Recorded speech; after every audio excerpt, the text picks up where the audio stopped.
முகம்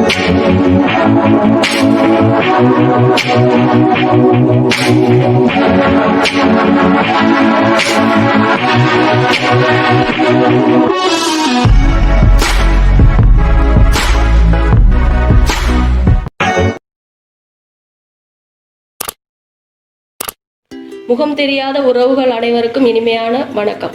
நேற்றைய நாள் போல் இன்றைய நாளும் இனிதான பொழுதாக அமைய இறைவனை பிரார்த்தித்துக் கொண்டு இன்றைய நாள் என் சமையலறையில் என்ன சமைக்கப் போகின்றேன், அதாவது தேங்காய் பால் முட்டை ஒம்லெட் செய்ய போகின்றேன். அதுக்கு அவசியமான பொருட்கள்: கோதுமை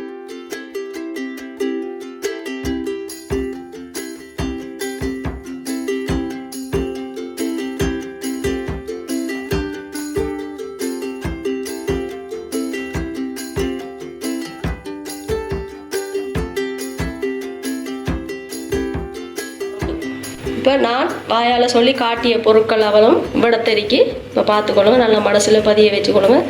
என்ன இன்றைக்கி செய்து காட்ட போகிறோண்டு சூப்பரான சிறுவர்கள் முதல் பெரியவர் வரை விரும்பி சாப்பிடக்கூடிய ஒரு சூப்பரான ஒரு ஒம்லெட் தான் செய்து காட்ட போகிறேன். அதுக்கு முதலாவது செய்ய வேண்டியது கோதுமை மாவு உப்பு கலந்து அந்த தேங்காய் பாலால் கரைக்கணும். முதலாவது அதை செய்து காட்டுறேன், வெயிட் பண்ணுங்கள்.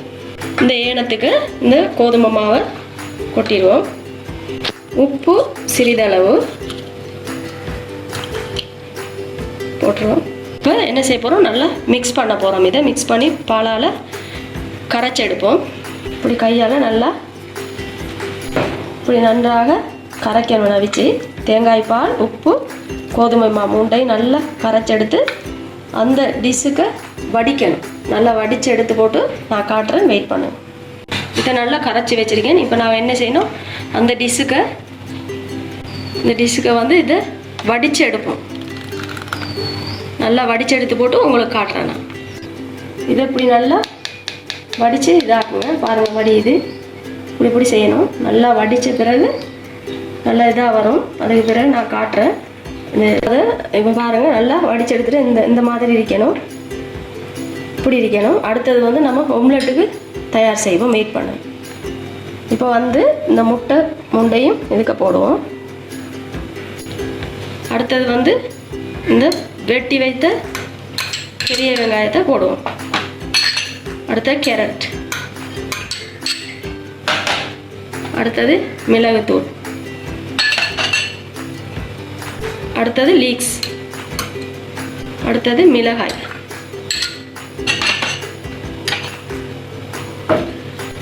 உப்புத்தூள், ஜபான் மேகி சூப் கட்டிய இப்படி சொட்டு போடுவோம்.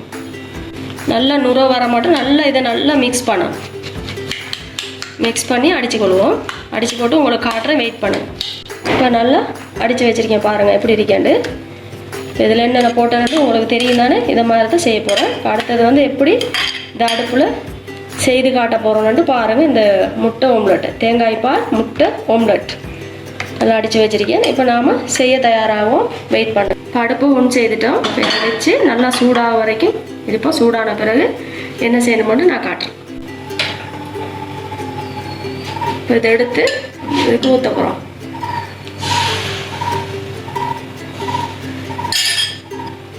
ஊற்றிட்டு இப்படி வடிவாக இப்படி எடுத்துருவோம்.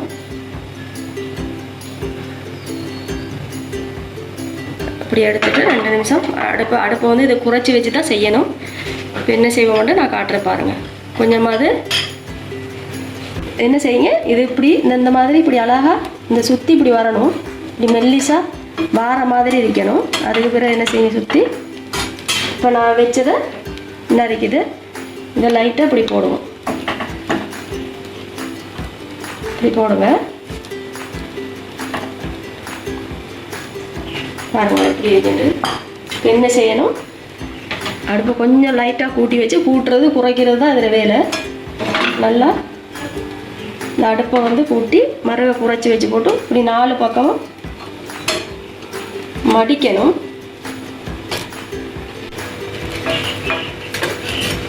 இப்படி இதை மடிங்க. இப்படி மடிங்க. 2 பக்கமும் மடித்து 4 பக்கமும் மடிக்கணும்.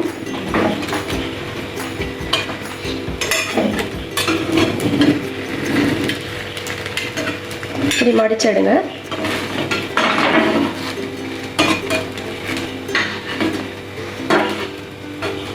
அதுக்கு பிறகு இங்கேயால இப்படி மடிக்கணும். நல்ல பொறுப்பான வேலை இது. அழகாக மடிச்சிடுங்க. மறுக அங்கால பக்கம் நல்லா 4 பக்கமும் இப்படி லைட்டாக மெதுவாக தட்டி கொள்ளுங்க. இப்போ இங்கேயால பக்கம் மடிப்போம். இப்போ இதை இப்படி மடிச்சிட்டோம். பாருங்கள் எவ்வளோ கஷ்டமாட்டு பாருங்கள் இதை செய்கிறது. மற்றதெல்லாம் நீங்கள் இலவாக செய்திடலாம். என்ன செய்யணும், லைட்டாக இந்த எண்ணெய் எடுத்து வச்சுருக்கேன். வெஜிடபிள் மரக்கறி எண்ணெய் எடுத்து வச்சுருக்கேன். இதை நீங்கள் இப்படி எண்ணெய் கொஞ்சம் ப்ரெஷ்ஷான எடுத்து 4 பக்கமும் பூசி விடுங்க.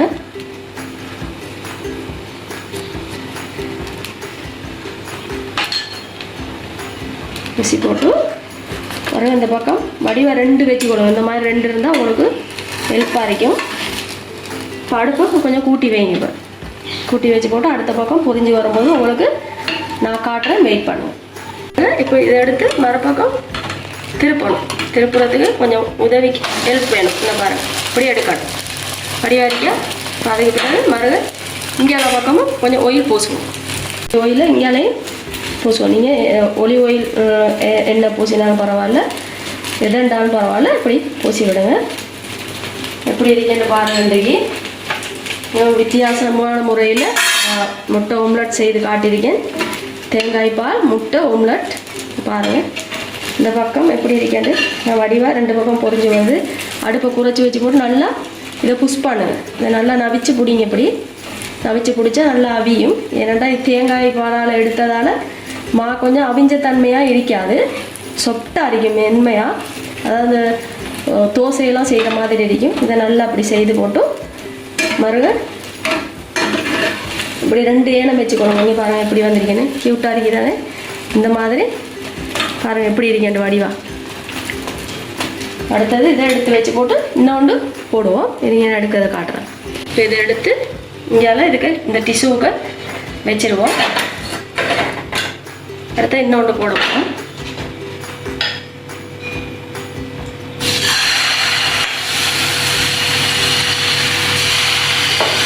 எடுத்து இப்படி வலிவாக வட்டமாக இப்படி வளைச்சிடுங்க. வளைச்சி எடுத்து போட்டு அடுப்பில் வச்சா சரி. ஃபஸ்ட்டுக்கு போடும்போது மேலே தூக்கி வைப்போம். அது பிறகு இப்படி எடுத்து இதில் வச்சு அடுப்பை கூட்டி வைப்போம். இது இப்படி 4 பக்கமாக சுற்றி இப்படி வடிவாக வரணும். 2 நிமிஷம் இப்படி வைங்க. இப்படி வச்ச பிறகு இப்போ என்ன செய்யலாம், நாம் இதை மறுக வந்து போட போகிறோம். இது மேகி சூப் கட்டி எதுக்கு போட்டிருக்கேன்னா நல்லா அந்த உப்பு தன்மையாக ருசியாக இருக்கும். சும்மா வெறுமனையே போட்டு உப்பை மட்டும் போட்டு செய்தால் ருசி வராது. அதுக்காக அப்படி செய்தேன். நீங்கள் நான் செய்த மாதிரி நீங்கள் செய்து பாருங்கள். சும்மா ஹோட்டலில் மாதிரி மிச்சம் மிகவும் அருமையாக இருக்கும். இப்படி எடுத்துட்டு அடுப்பை கொஞ்சம் கூட்டி வச்சு போட்டு மடிக்கணும். இப்போ மடிப்போம்.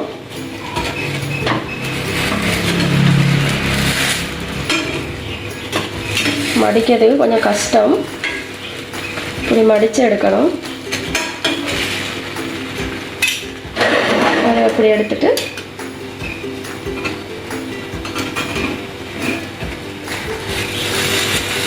இப்படி மடிக்கணும்.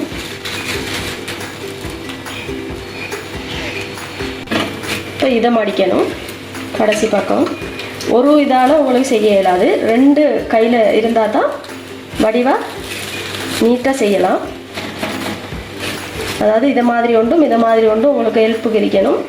அப்போ வடிவாக இதை வந்து சரியாக செய்யலாம். ஒரு கையால் இது செய்ய கொஞ்சம் பொறுப்பான விஷயந்தான். அடுத்தது வந்து ஆயிலை பூசுவோம். நீங்கள் நான் செய்து காட்டுறதை நீங்கள் கட்டாயம் செய்து பாருங்கள். உங்களோட பிள்ளைகளுக்கு விருப்பமாக இருக்கும். இப்போ எல்லாம் பொதுவாக எல்லாருக்குமே இது விருப்பப்படக்கூடிய ஒரு உணவை தான் உங்களுக்கு நான் செய்து காட்டியிருக்கேன். அடுத்தது வந்து அடுப்பை கொஞ்சம் கூட்டி வச்சு போட்டு, அடுப்பை எந்நேரமும் கூட்டி வச்சுறாங்க. அடியில் வந்து பற்றி போய்த்தா அதில் நிறம் வந்து கருப்பாக போய்ட்டும். இந்த மாதிரி வடிவான இந்த மாதிரி வடிவான நிறத்தில் உங்களுக்கு கிடைக்காது. கருப்பாக போய்த்தா பார்க்கறதுக்கும் அழகு இல்லாமல் போய்த்திரும். கூட்டி பாத்திரம் காய காய மறுவ குறைச்சிடணும். அப்போ தான் அது அழகாக வரும். தூக்கி தூக்கி இதை இப்படி பார்க்கணும். இன்னும் இதாகலை. ஆகும்போது இப்படி பாருங்கள் வித்தியாசமாக இருக்கு. முதலாவது தேங்காய் பால் 2-3 கப் எடுத்து வச்சுக்கணும். உங்களுக்கு வீட்டில் எத்தனை பேர் இருக்கீங்களோ அதுக்கேற்ற மாதிரி எனக்கு தோசைக்கு கரைப்போமே அந்த மாதிரி தான் கரைக்கணும். உப்பு போட்டு தேங்காய் பால் கோதுமை அதெல்லாம் போட்டு நீங்கள் ரெடி பண்ணணும். அடுத்தது வந்துட்டாங்க இங்கேயால போடுவோம். இப்படி போடணும். பாருங்கள் இப்படி இது வந்து பார்க்கறதுக்கு அழகாக இருக்கணும் மட்டும் இல்லை. நான் மறுபடியும் சொல்கிறேன், பார்க்குறதுலாம் அழகாக இருந்தாலும் ருசியாக இருப்பதில்லைன்னு நினைக்காதீங்க. சில உணவுகள் அழகாக இருக்கும், ருசியாக இருக்காது. சில உணவுகள் அழகே இருக்காது, ஆனால் ருசியாக இருக்கும். எந்த அப்படி இல்லை, அழகாகவும் இருக்கும், ருசியாகவும் இருக்கும், நீட்டாகவும் இருக்கும். பாருங்க, இப்போ அடுப்பை கூட்டி வச்சுருக்கேன். மறுபடியும் இதை குறைச்சிடணும். இந்த அடுப்பை அதிகமாகினீங்கன்னா ரொட்டியில் அளவு இது போய்க்கிற பற்றி போயிருப்போம். வீட்டை எல்லோரும் வீட்டை நம்ம தனியாக சாப்பிட்றோன்னா பரவாயில்ல, யாரும் வரக்குள்ளே நல்லா நீட்டாக செய்து கொடுக்கணும். இந்த காய்க்கு உதவிக்கு செட் பண்ணி கொடுங்க. நல்லா இதை நல்லா புஷ் பண்ணி விடுவோம். அடுப்பை குறைச்சி போட்டு கொஞ்சம் கன நேரம் வைக்கணும். இது இப்படி இந்த வாட்டி துண்டு மடித்த துண்டெல்லாம் இருக்கலாம், அதெல்லாம் இப்போ நல்ல வடிவாக இப்படி நவிக்கணும். அடுத்தது இங்கேல பக்கம் ஒயிலை பூசுங்க. நீங்கள் உங்களுக்கு விருப்பமான எந்த ஒயிலாண்டாலும் பரவாயில்லை, பூசிக்கொள்ளலாம். இப்போ நான் வந்து வெஜிடபிள் ஆயில் தான் வளமையாக பாவிப்பேன். அதுக்காக நான் வெஜிடபிள் ஆயிலே பாவிச்சிருக்கேன். இப்போ பாருங்கள், இதை இப்போ மற்ற பக்கம் திருப்பி போடுவோம். இது திருப்பி போட்டு நல்லா சொப்ட் ஆகும் வரைக்கும். இது வந்து நான் சொன்ன ஏற்கனவே இது நல்லா அவிஞ்ச மாதிரி நம்மகிட்ட காட்டினாலும் உள்ளுக்கு வந்து கொஞ்சம் அந்த ஒட்டுறதன்மையாக இருக்கும். அதுக்காக உள்ளுக்கு நல்லா புஷ் பண்ணி விடுவோம். அப்படி நவிச்சு புஷ் பண்ணி விடணும். அதான் நவிச்சு உள்ளுக்கு இந்த இது வந்து இந்த தோசை புரட்டி வந்து நவியிற அளவுக்கு புஷ் பண்ணி விடுவோம். இப்போ இதை எடுத்து போட்டு அடுத்து இன்னொன்று போட்டு நான் காட்டுறேன். இப்போ நாம் இதை எடுத்துருவோம்.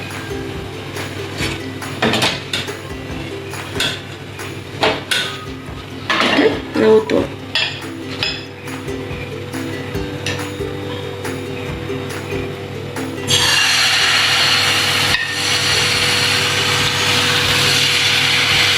நல்லா இப்படி சுற்றி எடுங்க.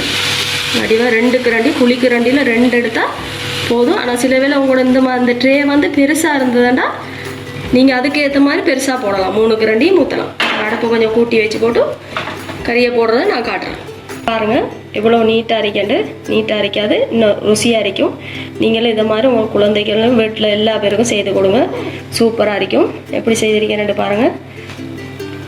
தேங்காய் பால் முட்டை ஓம்லெட் ரொட்டி எப்படி இருக்குன்னு பாருங்கள். இதை மாதிரி நீங்களும் செய்து பாருங்கள்.